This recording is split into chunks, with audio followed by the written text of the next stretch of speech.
It's not necessarily more common, but it's more common for people who have that combat exposure to get that diagnosis of PTSD. Have you ever been diagnosed with PTSD before? I actually have been diagnosed through the VA in 2012.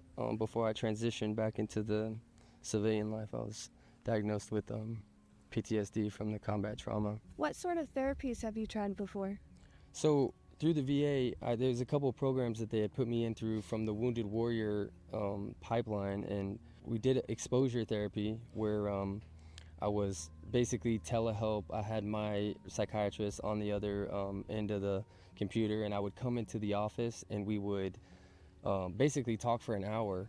But during that time, he would have me relive portions of trauma that were bothering me, and he would encourage me to basically expose myself more to it, and then give the tools that he had given me or the things that we had talked about. You just try it this way.